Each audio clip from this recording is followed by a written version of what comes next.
Story सुनाने का मौका जो अवसर मिला है, क्योंकि सबका नाम लेना अनिवार्य नहीं है। तो शुरू करते हैं मैम। जैसे मैम टाइम हो जाए प्लीज आप थोड़ा मेरे को बता देना। तो साथियों, सबको नमस्कार, सत श्री अकाल, जय आरसीएम। परिचय की कड़ी में नाम मेरा गगनदीप सिंह है और मैं पंजाब गुरदासपुर डिस्ट्रिक्ट के एक छोटा सा शहर है दीनानगर, वहाँ का रहने वाला हूँ। और एक poor lower middle class family में मेरा जन्म हुआ। तीन भाई और एक सिस्टर, माता पिता, हम 6 लोग रहते थे घर में। और साथियों, जन्म हुआ उसके बाद पढ़ाई शुरू होगी। 10वीं क्लास तक मैं पढ़ा हूँ। पढ़ाई के बाद जैसे ही 10वीं क्लास हुई, मेरे को फौज में भर्ती हो गया। मैं एक्स सर्विसमैन हूँ, फौज में चला गया और 19 साल सर्विस की है फौज की। और फौज की सर्विस करने के बाद जैसे मैं 2019 में घर आया, आते ही लॉकडाउन लग गया और 2 साल बिल्कुल घर में बंद रहा। थोड़ा घर का काम कार करते रहे ऐसे लोकली। तो उसके बाद जो है मेरे को एक अवसर मिला, क्योंकि जब तक फौज की नौकरी थी तो 60-70 हज़ार रुपया सैलरी आती थी। उसके बाद जो है कि वो आधा हो गया, पेंशन जो है 30-32 हज़ार रुपये की पेंशन पे आ गया, लेकिन खर्चे जो है वो कम नहीं हुए, खर्चे जो और बढ़ गए।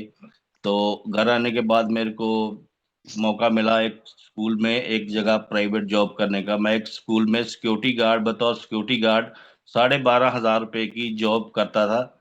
तो जॉब के साथ साथ ही मेरे साथ एक लड़का था, उसको मेरी अपलाइन ने ज्वाइन करा रखा था। मेरे को ये बिजनेस बिजनेस के बारे में बिल्कुल भी कोई नॉलेज नहीं थी। मैं ऐसी बैकग्राउंड में नहीं था कि हमारे खानदान में किसी ने बिजनेस किया हो या किसी कोई चीज़ के बारे में, नेटवर्किंग के बारे में पता हो। तो अपने काम के साथ साथ अपनी जिंदगी जो है बड़े मजे से कट रही थी। तो ड्यूटी के दौरान मेरे को वो लड़का था जो मेरे साथ ड्यूटी करता था, वो उसको वो आरसीएम का ज्वाइन करा दिया। अभी नया नया ज्वाइन हो रखा था वो। तो वो मेरे को बोला कि भाई तू हर महीने कैंटीन, सीएसडी कैंटीन जाता है। तो एक बार तू मेरे कहने पे ना, एक दुकान है यहाँ दीना नगर के अंदर, वहाँ पे सामान बहुत अच्छा मिलता है, केमिकल नहीं है उनमें, केमिकल फ्री सामान है, ऑर्गेनिक चीजें मिलती है। तो एक बार तू वहां से सामान खरीद के लेके आ। तो मैं उसके कहने पे जो है पिकअप सेंटर पे चला गया। पिकअप सेंटर मेरे घर से 700-800 मीटर की दूरी पे ही है, ज्यादा दूर नहीं है, लेकिन मेरे को चीज के बारे में पता नहीं था। जैसे मैं पिकअप सेंटर के अंदर गया तो वहां से जाके मैंने 3-4 हज़ार रुपये का सामान खरीद लिया। और जैसे बिल कटाने लगा तो पिकअप सेंटर जो है हमारे इमरान अचीवर आदरणीय विवेक कोहली सर, उनके ब्रदर का है, वो चलाता है।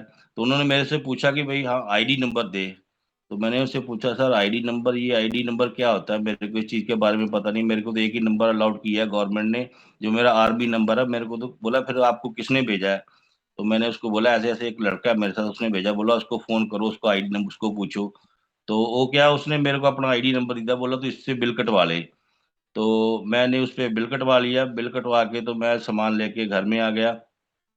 तो जैसे मेरी अपलाइन को पता चला कि हाँ भी ऐसे कोई लड़का आया था, वो किसी की आईडी के ऊपर 3-4 हज़ार रुपये का सामान लेके घर चला गया। तो दूसरे दिन वो मेरी अपलाइन अपलाइन में आदरणीय टेक्निकल क्वालिफाइड ठाकुर सर जी और इंद्रजीत सर जो स्टार पर्ल अचीवर है, मेरे घर पे आते हैं। तो मेरे को बोलते हैं कि ऐसे ऐसे तू किसी की आईडी पे सामान लेके आया। मैं हाँ लेके आया। बोला कुछ यूज किया। तो मैंने बोला हाँ सर, मैंने चाय पत्ती ऑयल वगैरह यूज किया, बाकी ज्यादा कुछ यूज किया नहीं है। तो बोले कोई नहीं, तू सामान यूज कर। तो फिर अगले दिन फिर मेरे पास आ जाते हैं, बोले हाँ अभी क्या क्या यूज किया। मैंने कहा "हाँ, मैंने साबुन भी यूज किया है, दालें ऑर्गेनिक दालें हैं, मैडम को दालें बहुत पसंद आई, साबुन बहुत पसंद आया।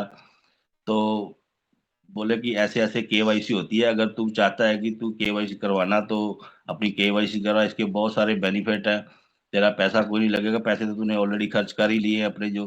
तो मेरी उन्होंने केवाईसी कर दी, वो बिल कैंसिल करके मेरी आईडी पे उन्होंने बिल काट दिया। तो बोले ये प्रोडक्ट के साथ साथ कुछ सप्लीमेंट आते हैं, अगर तेरे को कोई हेल्थ इशू है तो तू कुछ सप्लीमेंट आते हैं, वो सप्लीमेंट तू ले सकता है। तो मैंने कहा सर हेल्थ इशू की तो कोई दिक्कत नहीं है, हेल्थ इशू बहुत है मेरे को।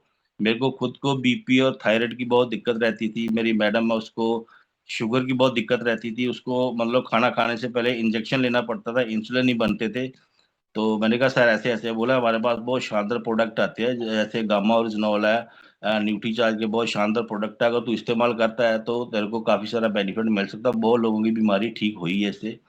तो मैंने कहा ठीक है सर, अगर बोल रहे हैं तो कर लेते हैं, नहीं तो जो हमारी रूटीन बनी है कि हमें फ्री में दवाई मिलती है, मिलिट्री हॉस्पिटल में जाते हैं, 1 तारीख को पूरा लिफाफा दवाई का भर के लेके आते हैं, पूरा महीना खाते हैं, अगले दिन फिर 1 तारीख को अगले महीने चले जाते हैं। बोला नहीं, तेरी दवाई जो है छूट सकती है। तो मैंने कहा भाई बड़ी अच्छी बात है, अगर छूट सकती है तो फिर इससे अच्छा तो कुछ और है नहीं है।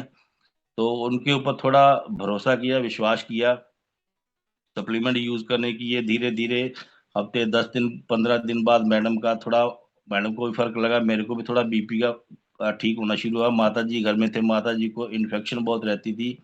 हर 3-4 महीने बाद मेरे को उसको एडमिट करवाना पड़ता था, जहाँ भी 30 40 50 हज़ार रुपया खर्चा हो जाता था प्राइवेट हॉस्पिटल में। तो माता जी को भी सप्लीमेंट दिए, माता जी भी ठीक हो गए। तो थोड़ा और विश्वास बना। फिर उन्होंने बोला कि ऐसे ऐसे है, अगर तू इसमें पैसा कमाना चाहता तो तेरे पास एक अपॉर्चुनिटी है। तो मैंने कहा पैसा किसको नहीं चाहिए सर, पैसा तो सब आदमी की जरूरत है, तो अगर हो सकता तो मैं कर लूंगा। तो बोले तू काम क्या करता है? मैंने कहा कि मैं एक स्कूल में सिक्योरिटी गार्ड की जॉब करता हूँ, 12,500 रुपए की। तो बोला कितना टाइम करता है? मैंने कहा मैं 8 घंटे की ड्यूटी करता हूँ। तो बोला ठीक है, ये काम पार्ट टाइम में करने वाला है, तो पार्ट टाइम में इसको कर सकता है। तो मैं 9 से 4 बजे तक स्कूल में सिक्योरिटी गार्ड की जॉब करता था, उसके बाद 2 घंटे आके मैं अपने आरसीएम को करता था, अपने जो रिलेटिव अपने आसपास के लोगों को बताता था। तो शुरू शुरू में एक दो मेरे को बोला पहले अपने वेलकम मीटिंग करवा, फिर एक होम मीटिंग करवा, अपने अपने आस पड़ोस के लोगों को बुला, अपने जो तेरे नियर डियर जो सबको बुला, हमारे साथ मिलाना शुरू कर दे। तो जैसे जैसे मेरी अपलाइन मेरे को बोलती कि मैं करवाता गया। फर्स्ट महीना गया, मेरे को उन्होंने बोला कि तेरा पहला लेवल अचीव हुआ, तेरे 5,000 पीवी हो गया है। तो कुछ उनको रिलेशन दिए उन्होंने, मेरा पहला जो बिगनर लेवल निकाल दिया। और फिर सेमिनार में लेके के बोले ऐसे ऐसे प्रोग्राम होता है, वहाँ सेलिब्रेशन होती है, तो बहुत अच्छा लगने लगा वहाँ जाके। जैसे The जैसे recording आगे has बढ़ते, stopped. अगले महीने में जाके उनको उन्होंने बता दिया अगला लेवल है, इसके लिए तेरे को 10,000 पीवी करना पड़ेगा, या तो तेरी सेकंड लैब खोलने का तू काम करना चाहता है। This तो मेरे को meeting is मजा आने being लगा, recorded. ये तो काम बहुत बढ़िया है। अगर मेरा मैं ठीक हो सकता हूँ, मेरी मैडम ठीक हो सकती है, मेरी माता जी वो उनको वो ठीक हो सकती है, तो ये तो एक लोक भलाई का काम है, इसकी तो जरूरत सबको, ये सबको बताना चाहिए। तो मैंने उनके काम साथ काम करना शुरू कर दिया। अगले महीने मेरा जो अगला लेवल आ गया स्टार्ट, जो पहले महीने का मेरी स्कॉलरशिप जो चेक आया था 377 पे से मैंने स्टार्ट किया था। तो फिर थोड़ा और विश्वास बना कि नहीं यार, बाकी सामान दुकान बदली करने से पैसे भी आते हैं। तो पहली बार जिंदगी में ऐसा हुआ कि सामान खरीदने से पैसे भी आते हैं, थोड़ा और विश्वास बढ़ा। तो थोड़ा माहौल बनना स्टार्ट हो गया। तो उसकी वजह से फिर आगे बढ़ते गए, अगला लेवल आ गया। तो जैसे सेमिनार में जाते थे तो मैडम को भी थोड़ा समझ आनी शुरू हो गई कि नहीं भाई, कुछ अच्छा काम है, ये करना चाहिए। शुरू शुरू में 1-2 महीना मैं पहले अकेले गया, फिर मैडम को साथ ले जाना शुरू किया, मैडम को भी अच्छा लगने लगा, क्योंकि मैडम का भी थोड़ा मतलब इंसुलिन जो है धीरे धीरे कम होता गया, अभी वो बंद हो गया बिल्कुल ही, मात्र गामाओरिजिनॉल और न्यूट्रिशन की वजह से। और मेरा भी बीपी और थायराइड का ठीक है। और निकलता गया समा, कम से कम 8-9 महीने, 6-7 महीने निकल गए। तो जैसे ही सेमिनार में जाते थे तो पीछे जाके बैठ जाते थे। तो मैडम बोली कि वो जो आगे लोग बैठते हैं वो कौन लोग हैं, जो फर्स्ट लाइन में सोफे पे जाके बैठते हैं, हम लोग चेयर पे बैठते हैं। तो मैंने कहा वो लोग बैठते हैं जो बड़े लीडर होते हैं, जिनकी मतलब जैसे बोलते हैं कि इनकी इनकम जो है 50,000, 1 लाख, 2 लाख, 3 लाख जो लेते हैं, वो लोग आगे बैठे हैं। तो बोले हम कब जाएंगे आगे? मैं कहा हम भी जाएंगे। मतलब बीच बीच में मेरे को टॉन्च मारती रहती थी ये। तो क्या कि एक चलाने का एक तरीका इनको भी आ गया था। तो फिर उसके बाद एनिवर्सरी में जाने का मौका मिला दिल्ली में। तो ऑडिटोरियम के वो ऊपर जाके हम बैठ गए थे। तो वहाँ मैडम बोली कि वो जो नीचे लोग बैठे हैं वो कौन है? मैंने कहा वो लोग हैं जो लोग बड़े अचीवर है, बड़े लीडर हैं, जिनके पास जिनकी बड़ी बड़ी इनकम आती है, वो लोग नीचे बैठते हैं, हमारा लेवल अभी छोटा है, हम नीचे नहीं जा सकते। बोली हम कब नीचे जाएंगे? क्या उसको भी टाइम लगेगा? भाई जाएंगे जरूर, अगर विश्वास है तो जाएंगे जरूर। करते करते ऐसे तीसरा चौथा लेवल, जब मेरा रनर का लेवल आया, वाइटर लेवल, तो कहते हैं कि जब भगवान किसी को देना चाहता है तो उसकी परीक्षा जरूर लेता है।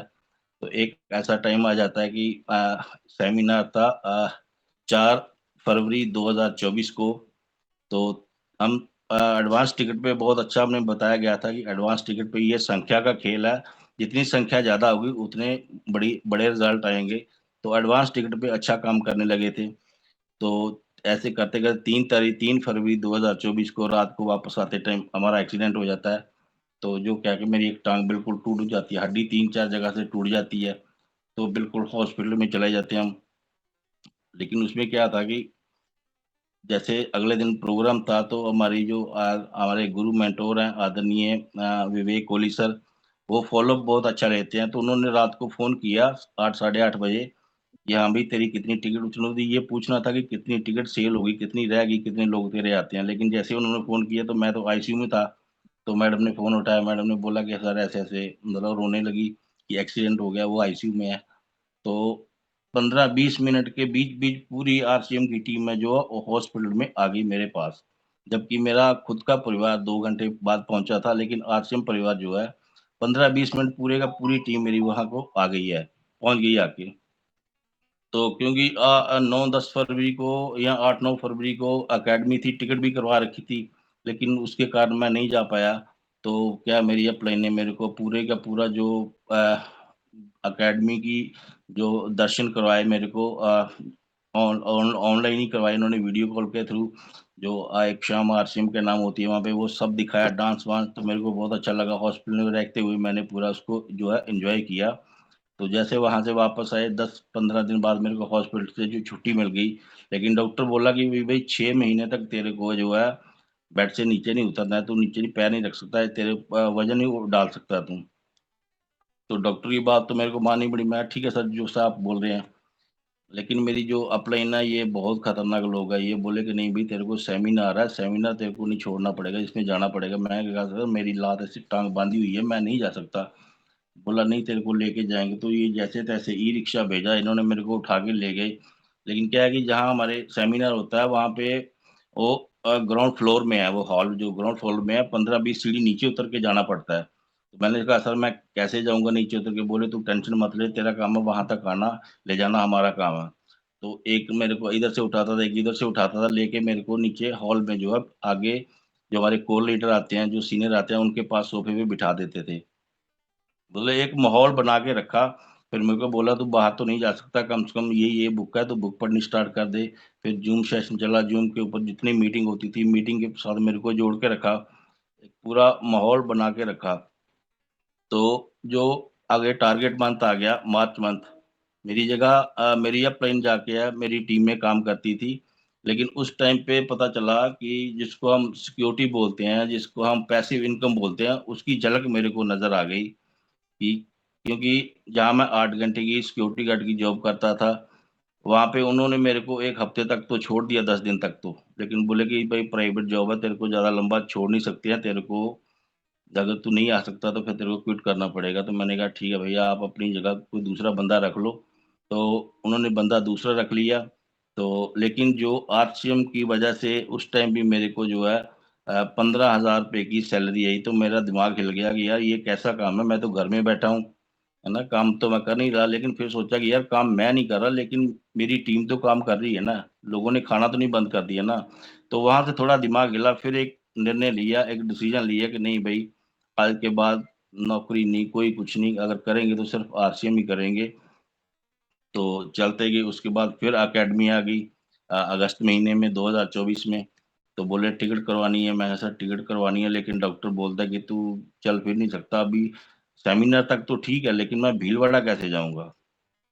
लेकिन मैं धन्यवाद करता हूँ अपनी एलओएस का अगर मैं भीलवाड़ा नहीं जाता तो शायद मैं आज यहाँ तक नहीं पहुँच पाता।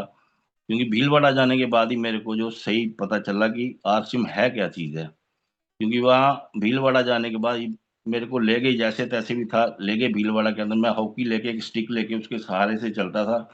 तो वहाँ जाने के बाद चला-फिरा तो नहीं गया लेकिन जितना भी चला-फिरा उतना चला।